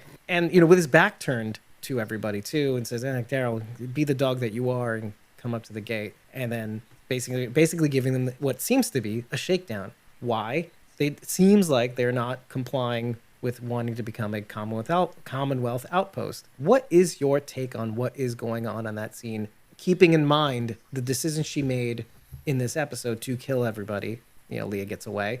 And then what's going on at the end of the episode? Well, I wrote in my notes that Daryl and Maggie had been at odds, during this Reaper battle because he doesn't want to see everybody dead. And she does. And so they're at odds there. And so I thought it was a nice full circle moment, as much as I don't want them to be at odds, that they are again in this 6 months later with whatever is happening there. Right. And for entirely different reasons, I have to imagine. Well, what's funny about what we're just saying right now? It's always these little things I have to keep track of. That scene with Daryl and Jesus and Maggie at the end of season 8, the season finale. They're all conspiring to be like, fuck Rick. But then we go back to this scene at the end of this episode, and now they're at odds. And I'm going to throw this out there, most likely for similar reasons to Rick. It must be because who on earth would have anticipated Daryl Dixon in a Commonwealth soldier's uniform, trooper uniform. Who on earth? Not any one of us, not anybody in existence ever. So why on earth would he do that if not because he believes this is the best way forward, which is a Rick thing. We got to all find a place for everybody. This is the way it's got to go if we want to bring back things. You know, and then Maggie again, though, which is, hey, who doesn't love consistency? Maggie again thinking, Nobby, we got to take care of our own. I don't know. And again, not knowing who's right at this point in time, or not even knowing if I'm right at this point in time. But wasn't Maggie with Georgie, weren't they connected with the Commonwealth? Not confirmed. And in fact, I don't think they are whatsoever. She and Georgie went to Tennessee, and then she split from Georgie, and she and her people went even CRM. further west. Because we were theorizing that they ran into the Virginia's group out there somewhere. Also, You know, she the- didn't the- exactly seem like when they arrived on the doorstep, it didn't exactly seem like, oh, I've seen these people before. You know, it was very much a who the fuck are these people, just like everybody else. Right. Right. And there was also too much evidence to suggest that, too much evidence against the fact that she was part of any Commonwealth or CRM. Definitely not CRM, for sure. I mean, I just, I kind of go, maybe she just doesn't want to join because when she did leave with Georgie, she came back and she had made the statement that every community they went to was decimated. Right. Now, was that by the Reapers? Was that by CRM? Or it was very weird ending. It just kind of left you with, well, what the hell happened between 6 months, Well, I think that's why, like, when we encounter organizations like the CRM and the Commonwealth, they're most definitely outliers. Reapers seems more likely. Ferals seems more likely than that. So having the organization to have these intense, large, organized groups that have a binding philosophy of some kind is an outlier. So when we go back to Georgie, we see that's been tried and done, unless they have some sort of culty-like binding philosophy, they're gonna fail. And Maggie is telling that story, but she's also, in a sense, telling that story on behalf of all the other communities that probably tried and failed. That she's basically giving you a state of the world, not just as it pertains to Maggie. Maggie's almost emblematic of that journey and that attempt, and that places like Alexandria are outliers. And Alexandria is an outlier of an outlier, because the only real places, by the way, this is a very weird thing to say, but the only places that seem to be not only strong, but thriving are places like the CRM and Commonwealth, which they don't really know of yet. But I say this is funny because it's kind of like what we're going through now, where it's like the mom and pop shops are closing down because Amazon and Walmart and whatever, because big box stores and smaller stores can't be open. I'm not trying to make a commentary here, but now it's kind of like, well, slap me in the face. It's kind of obvious. But when you look at the zombie world, it's like, oh, well, Walmart's there and Amazon right there called the CRM. It's kind of gross, but yeah, here we are. Any other comments to the end scene, the time jump scene, essentially? Ridiculousness of Daryl still not having cut his hair, even though he's a soldier. Was that Lance Hornsby? Oh, that was Lance Hornsby. Because he didn't look like Lance. Yeah, I think he was that in this like it was fashionable outdoor it was gear Lance. that you get Yeah, at it was Lance. LL Bean or something. No, that's what I was saying. Like, it looked like Lance, but he was like, I was dressing down like with the comic, so I could be with the soldiers, but I'm not a soldier. If Maggie went back to Hilltop, I'd like to know, and I'm sure we'll find out, did Aaron go back to Alexandria? Are they going to go to Alexandria the same way that Daryl's going to Hilltop? See, I don't know about Aaron specifically, because I feel like there's definitely kind of a sense of, I want Gracie to be in the Commonwealth, maybe. There might be. Especially after what we've just seen. Like, Yeah. I think there's going to be, like, a strong pull for Aaron to want him and Gracie to live in the Commonwealth and be safe. And then Jerry and all his kids, too. Yeah. And I think that's the only thinking about reason that. Daryl goes. Yeah, I mean, Alexandra is in a dire situation. Didn't the hilltop isn't that cannibalized Yeah. wall from there that they brought over to Hilltop? Because the wall in front of Maggie is that corrugated metal. So I kind of assumed that Alexandria was just ditched. Yeah, maybe they've like merged the remaining communities like Alexandria, Oceanside, People of the Kingdom, and then anyone That's what who I doesn't want kinda to go to the figured. Commonwealth have all kind of collaborated into the Hilltop maybe, and like used all the materials and resources from all these communities and brought them to one Into place. the hilltop. That's a really good observation. Hashtag where is Luke, man? That's exactly what I was going to say. But we have seen the corrugated in the battle for Hilltop. We have seen the corrugated metal around Hilltop as well. Because over the years, reinforcement, wood, rot, whatever, you got to replace it with something. The only question I have with regards to that is now that they've jumped us 6 months into the future, will they jump back? Yes. Will they do a time jumpy wimey thingy? Yeah. Or will they just go back? Behind the episode thing, and Angela Kang pretty much said that they just jumped ahead, that you're going to go back and they're going to go back and fill it all in. I'd imagine that eventually we're going to catch up to that moment again. Right. And like maybe like episode 15 or 16 or something. Yeah, it'll be that'll be the end of 11. That's what I'm Or maybe like 15 and then back I'll up have to like that. a little bit of extra story going into 16 or something along them lines. Yeah, I might be more inclined to think like maybe this is the beginning of 11C. yeah. I in think a Sharon sense. is right. I think this is going to be. I showdown. think we're seeing the cliffhanger for 11C. Yeah. Possibly, Yeah, right. And that's pretty cool. I like that. If that's the case, I think that's very clever. Yeah. Like to not see it again. First of all, for probably what 6 months, 8 months. Yeah. Probably. Yeah. We won't see this scene ever again. It's good because it tells you like it doesn't tell you like enough, but it tells you that something's happened, like something's going down. There's a big dynamic build. Yeah. There is a weird like for comics. I haven't read the comics, but I know enough to know that they're making Hilltop a particular character in a sense. I don't know if that makes sense. Are you referring to Sherry, to put a pin in, to put a button on it? But it's clear that, right, you can sacrifice your individuality if you go to the Commonwealth and you're safe and you're happy. You have a chance to be an artist and you have a chance to be a cake maker or whatever you're going to be. Or you can embrace your individuality, go at it alone, and have things fail all over again. This is a dire choice. And Hilltop seems like, if I'm interpreting this right, I could be wrong, is making the choice of individuality. Hey, we can go at it on our own. We've always been able to make it, and we're making it now. Just like the fine ethical line that they keep us on when it comes to this episode, is that the right choice? And we're not here to discuss that, but I'm wondering if you're faced with that choice and you have the choice of going at it alone, is that wrong? Well, when you look at the previews for the coming episodes, a lot of our people look really broken. And that's as a direct result of being at the Commonwealth. Of the Commonwealth? Yeah, at the Commonwealth. Linda Athens drew the shot of Princess. Every bit of that little spark and craziness is gone, and then you see that It's flattened. Yeah, and then you see that extreme gulf between Magna and Yumiko. If you are Yumiko and you have a Harvard degree, sure, I think the Commonwealth is good for you. But if you are Daryl or you are Princess, I think it's not. I think it really shows a lot of our characters broken. And to what degree do you maintain that brokenness for safety or? I think it's very much going to kind of play on like some of like the real world ideas of like the rich will thrive or the well educated higher class of society will thrive. Status, right? Whereas the poor or the working class will just get to survive. That's going to be the way it's going to be. Then there's the ultimate question too, because our survivors, the people that we've been following, are in a unique position of knowing that it may be, and this is the wrestling, right? It may be better to live under such conditions, knowing what's out there. Do you know what I mean? Like, it's not like the people that have been with the Commonwealth from the very beginning, where they're like, we're already seeing propaganda posters, like, fuck the Commonwealth. They don't know. You don't know. You don't know what's out there.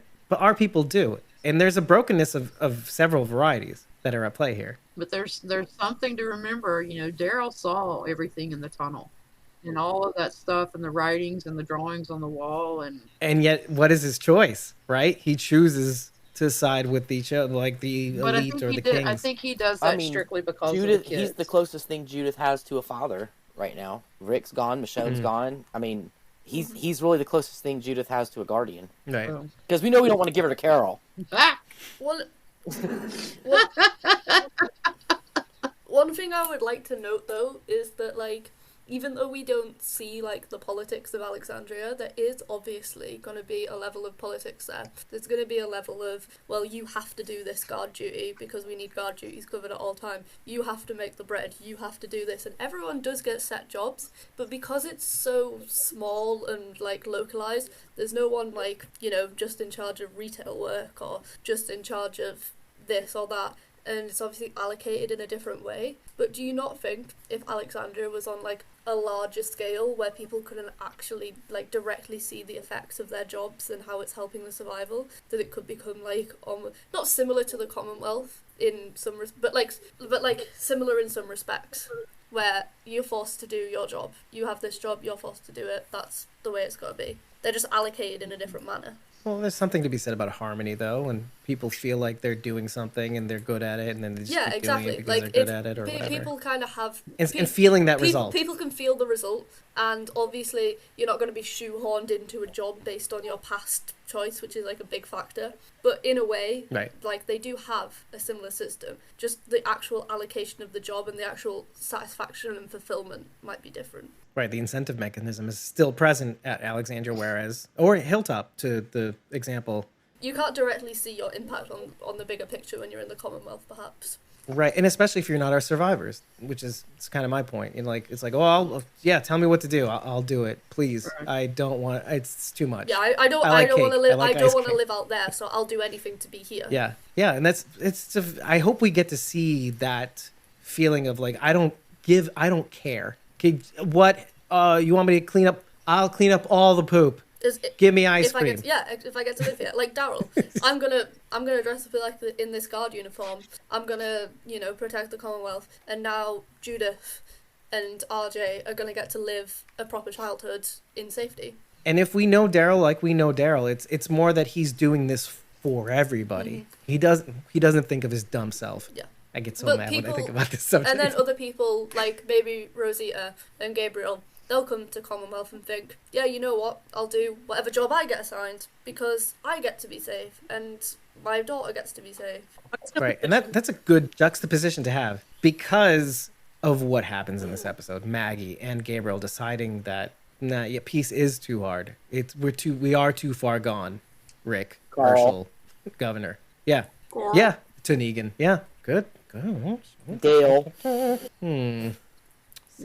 2 points I wanted to bring up. One, this is a little breath of fresh air. When we do see Daryl, and Daryl does see Connie at Alexandria, and he drops the apples, did you catch out of the corner of your eye Carol smiling? Now, if you're a caroler, the people who like Daryl and Carol being together, of course you don't see that. Carol smiled, but that reunion was... But she had a smile like this, and I'll try to describe it.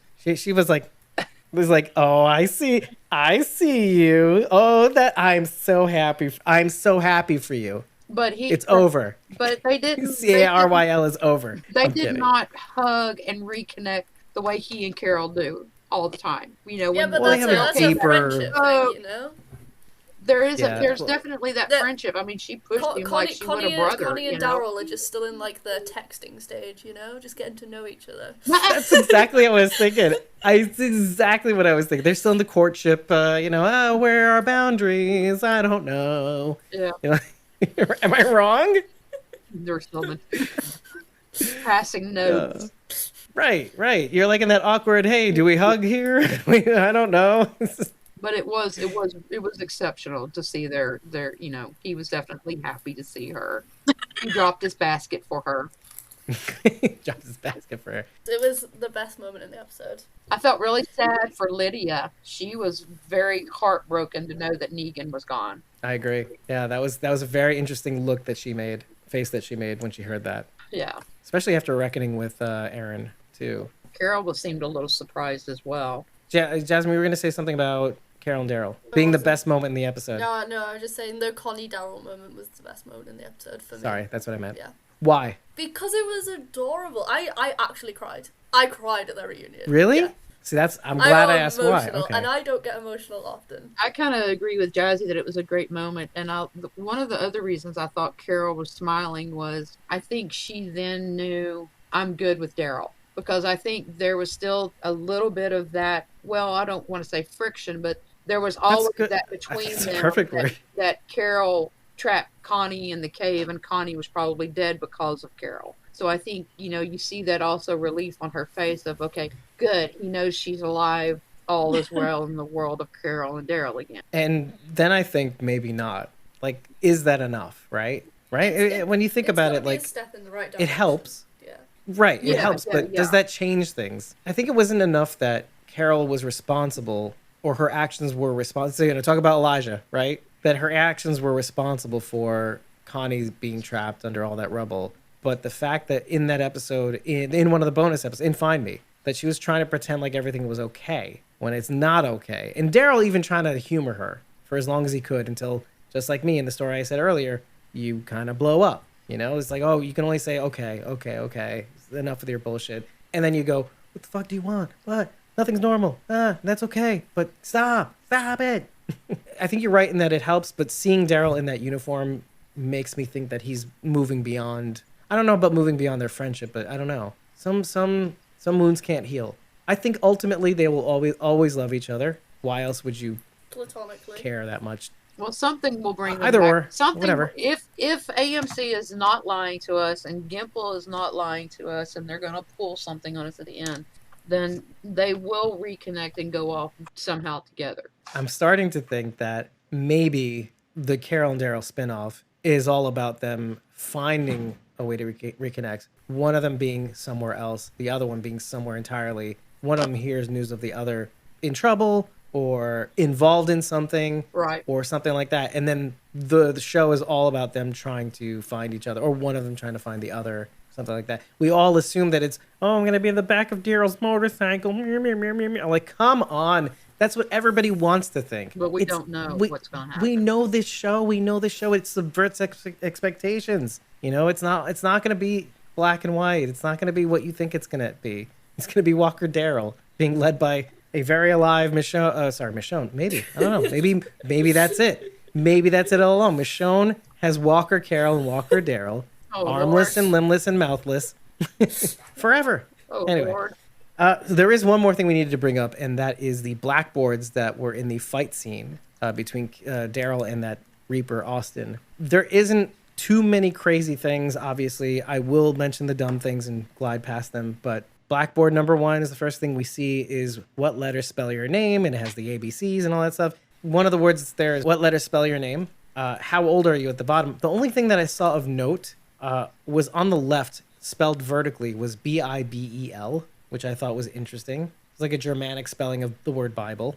It's a little prescient, a little relevant, but it's important because we do see a chapel in Meridian that is updated with children's photos and, and very well kempt, very red. I'm going to skip ahead to Mrs. Adams' classroom blackboard number 4. There was a small chalkboard that says, "Let everything that has breath praise the Lord." Interesting, considering that scene with Mency and Gabriel. Going back to Blackboard 2 is the one you referenced earlier, Sharon D, which was, remember if you get lost in the woods, STOP, which is stop as soon as you realize you're lost. Think about the situation, that's T. Observe your surroundings, O. And P, plan what to do. The rest of the Blackboard says, today's lesson, how to grow food, how to preserve food, how to identify spoiled food, where to find medicinal plants, what to do when you encounter wildlife. Yeah, Aaron, teach Gracie all that. Thus establishing that Mrs. Adams was in Meridian, teaching these kids post the fall. With maybe with Maggie. Where is Mrs. Adams now? Ms. Adams now? We don't know, but it's kind of cool. She walks with Joseph. Oh. There are a couple other blackboards. One of them is stupid, but I'll just rattle off now. Fill in the blanks. I blank to the farm. I fed the blank. A horse was in the blank. The farmer blank the corn. That sounds weird saying that out loud. What is the... Well, what if the answers spell out a special hidden cipher? The message from the creators to the fans. I don't care. Anyway, blackboard number 5. But do we work it out? Yeah, You're exactly. welcome. Yeah. Enjoy. I'm not doing it. Post a shot of that when you edit this so we can all write it down and try to figure out what the word is. Oh, it'll be in the blog. It'll be in the blog. You'll be able to do that for yourself. There's only one blackboard left. That was the dumb one. It's the one with the addition tables. 1 + 1 = 2. 1 + 2 = 3. All that stuff. Math is dumb and straightforward. I noted in the reaction video, but I made sure to check. The Walking Dead logo now is dripping with water. With what? Whereas in the last episode, it was not. I thought that was interesting. So that's only going to get more interesting as we go. I think it was awesome, and I loved hearing, Punky and Jazzy's thoughts, and there was a lot in this episode, but it was great. Yeah. Annoying, but great. Annoyingly great. It's going to be like this, I think, always going forward. I think they are going to be jam-filled with information. Jam-filled. Now that makes me think of Elodie's Cake Shop. Not what you're just thinking. Jasmine! Why are you looking at me? Can we dial it back to Fear the Walking Dead and The Walking Dead, please? Ooh, she just gave me a death stare. With dark horses. I had a sudden realization that I asked my flatmate to watch the podcast, and now she can't watch the podcast because we included a major Fear the Walking Dead spoiler in this podcast, and she's not caught up on Fear the Walking Dead yet. Ooh, well, unless I cut it out. But then you cut it out for everybody else. So. That's true. And it was a good point. We're catering to just your friend. Yeah. Can you edit one and send it to just my friend? Yeah, well, you can edit. I don't know how to edit stuff. So does the new episode drop tonight or tomorrow night? Supposedly. Not the one we're reviewing, but next week's. Yeah. Yeah, it should be dropping. It's supposed to, according to their dumb schedule. It is stupid. It should be. No, I think the schedule they posted is genius. Okay. But it's supposed to drop 9:00, the night of the public airing. AMC plus, the episode. Yeah. I got it, but last week it dropped during the day. Because I watched it in the afternoon. I watched it that morning when I got up to go to work. You watched it? You watched it? I watched it. Yeah. With her watching. Because I watched it as soon as I got in from work, and obviously I'm 5 hours behind, so. Yeah, I just hope they actually adhere to their own schedule. That's all I care about. Because so far not good. We'll find out at 3 a.m. But East Coast time. Much difference, really? That they follow through with their promises and with the expectations. Yeah, but what's I guess it doesn't. You're right. It's The Walking Dead. Yeah, what's 10 hours? I did want to bring up one more thing, and that's Negan's decision to leave, which does dovetail very nicely to our renewed thoughts of perhaps renewed thoughts of Negi. Because why do you think Negan leaves? Because absence makes the heart grow stronger. Come on, Dave. Jesus Christ with this mess. Well, at least she said it, right? Right, Sharondy? Right, Sharondy? Round of applause for Jasmine. Because as Rachel cries as she listens to this episode. Yeah. That's exactly what I was thinking. He said it. He left because he doesn't want to die.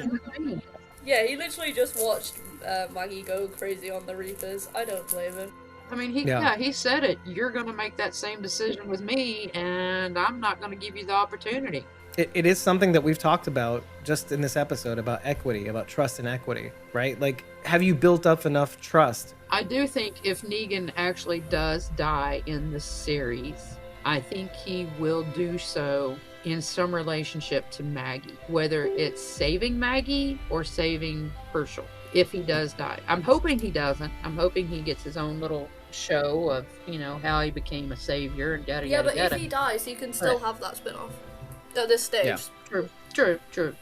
But I do think if he does, and I totally see him doing that as some kind of penance. If he even gets there. But Sharondy brings up a really, really good point, and it's not just for people who are in that universe, it's for us. For all we know or care, Maggie has been absent. And so that's felt by the audience, and it's also felt by the people in the communities. But I really feel in that moment, on its face, let's just put it, he does go back to the promise that Maggie made that she's going to kill him, or the promise that he picks up on of the fact that Maggie's going to kill him. Which, whether or not, and he even says it, whether or not that's true, I'm not going to stick around long enough to find out because of your actions here today. Yeah, promise or and not. Which does make me come back to what Maggie thought Negan was saying in that moment when she defers to his opinion, which is why I said, does it seem maybe perhaps that Maggie was asking permission of Negan, permission to kill these fools, rather than his opinion? And if that opinion is killing those fools, I'm not sure because of this last scene. Well, I didn't want you to kill all of them. I just meant I just want to get out of here alive. What are you talking about? What are you doing? Yeah, but if they didn't have like some kind of mutual kind of you know what I'm thinking situation, you know, like couples do, then I don't think Negan would have, you know, just said, you know what I'm thinking. You know, he had to assume that Maggie knew what he was thinking. Cause that was okay. First of all, that was really cleverly put because you were right on the line of not knowing what you're thinking, but maybe thinking the one thing, but or maybe the other thing, which is the neggy thing or the couples always do. They have a spiritual connection. Like some would say soulmates. I didn't think of that. I will leave that opinion out there for anybody who feels the same. I will say it is made clear by the end of this episode that Maggie is Negan's regret personified, meaning she's making that decision. Oh, wouldn't it be cool if? But only because Maggie has suffered way more than Negan. Been put in similar situations, but has lost every single time. You know, imagine if the saviors were losers every single time, and she had to keep building up saviors all over again, but still doing the whole like, oh, we're not gonna kill everybody, we'll kill one, but then all of her people die, and then she has to build that community up again, and then all those people die. Completely different circumstances, and yet. There is a respect between them as leaders, and I think in a recent interview with Jeffrey Dean, he said that his biggest regret of Negan was them having him kill Glenn. But it was within the context of also why did people leave The Walking Dead? Why do they? Right, but who's still watching this show? Okay, here's Sharondy, what she was saying. Basically, I was saying as far as new people, some Alexandrians would side with Negan since they don't know Maggie at all, and they have seen Negan be a useful member of the community. And I wonder if this is actually going to come up in the coming episodes.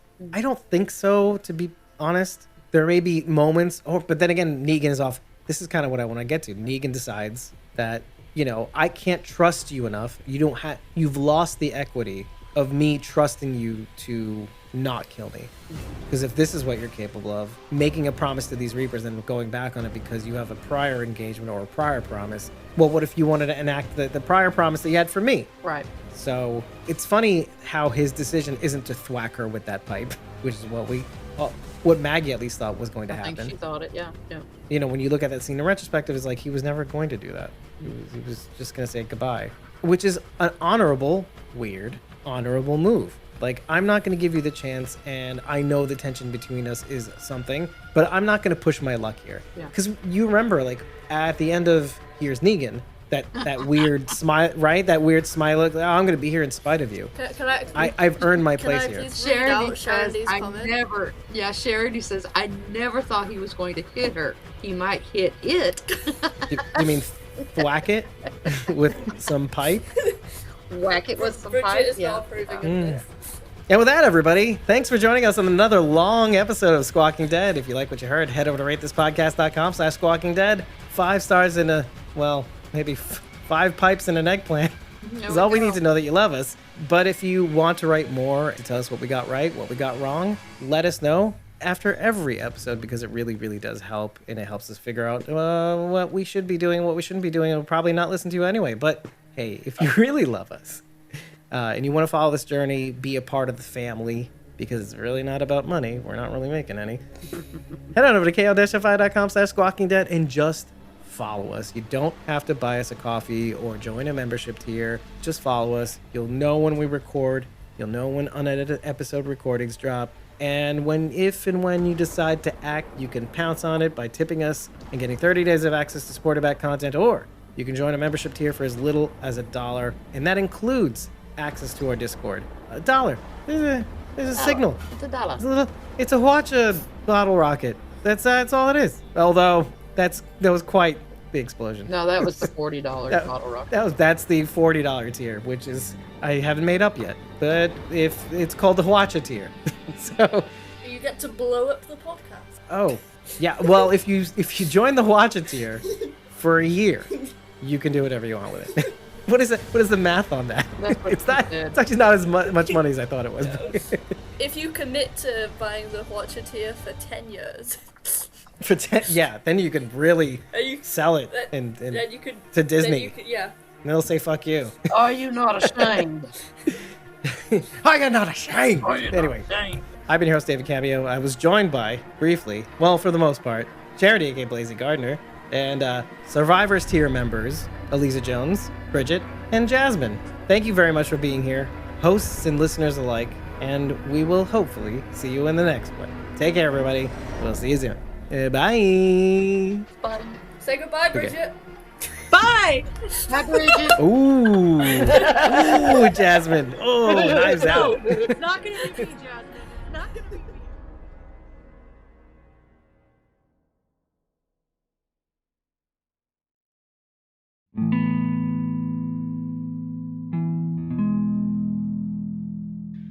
Thank you so very much for making it to the end of this episode. Yes, we're back with another episode. I'm so glad you listened to it. It's great to be back. It's great to be back breaking down another Walking Dead episode. It is the final season. It is a little bittersweet. We're conscious that it's here and that it's ending, but we're going to give it our best shot to the very end. Now, you're here at the end of this episode, so you know that it was brought to you by our Survivors tier members. Yes. Head over to ko-fi.com/squawkingdead to be a tier member. It doesn't have to be the Survivors tier. It doesn't have to be the Whisperers tier. You can join for as little as $1 a month to the Walkers tier, which gives you basically all the foundational base level perks. The higher up tiers only have a couple of extra perks more than just the Walkers tier, and you know you may not even want those extra perks. Those perks being the Survivors tier grants you access to join us in the episode recordings, just like the following members did. That's Bridget, at Prophecy Girl, at X Prophecy Girl on Twitter, at Linda Peck Athens, ko-fi.com/fanartlindy. You can catch all her socials there. Jasmine, at jasmine.iac, and Eliza Jones at ElizaJones71 on Instagram. They 4 out of 3 ain't bad. 3 out of 4 ain't bad for joining us in this episode. But this episode has also been made possible by our Survivors tier members, who are, and there's quite a few that we received after quite a few that joined after our Jackbox Games charity live stream. It was a resounding success. I've mentioned this a couple times. But they are Ryan Hoke, that's at real Ryan GM on Twitter. There's J13 Voorhees, like the killer, on Instagram and Twitter. There's Sandy Smiley, she's on Facebook at Sandy D Morrison, and at Frosted Angel 67, that's Alania. We got Rita's Fan 2 on Instagram and Twitter. Got at Tyler Phillip Cox on Instagram and Twitter, as well as his YouTube channel, Let's Talk About the Dead, which is going to be changing at some point. At Aiden Atkin, that's at Aiden the Raven on Twitter, and of course at Judith.Morton on Instagram. Excellent photos. I mention this every now and again. She's great. So as always, yeah, you can join any one of these tiers and join the family. All tiers give you access to the unedited episode recordings that you can get streamed on YouTube and an unlisted YouTube video, as well as the ability to download the audio and video on demand. Just ask for it. I will send you a direct link to it. They also all grant you access to our Discord, even the Walkers tier, at $1 a month, which is very, very, very handy to chat with us behind the scenes, to give us feedback, input, just talk some shit between episodes. It's been such a great tool to mobilize everybody to join us on the episode recordings, to even get a couple of extra perks and behind the scenes photos that we don't even put on our coffee page, our ko-fi.com/walkingdead. Consider doing that. Just head over to our page and click the memberships section and join a tier. You can even do that straight from the homepage. Instead of tipping us, you can actually slide over to the memberships and then join one of them. I've been your host, David Cameo. I'm very, very pleased that I was joined by our 3 Survivors tier members, Jasmine, Eliza, and our newest member, Bridget. And hopefully we'll get Linda on here soon. as well as obviously Sharon D.K. Blazy Gardner, and we missed Cosmom09 Rachel Bird. As always, she's the North Star. She's been here so consistently for so long, and we missed her very greatly in this episode. But I'm hoping to catch you listening to the next episode or watching soon. Thank you, and we'll see you in the next one.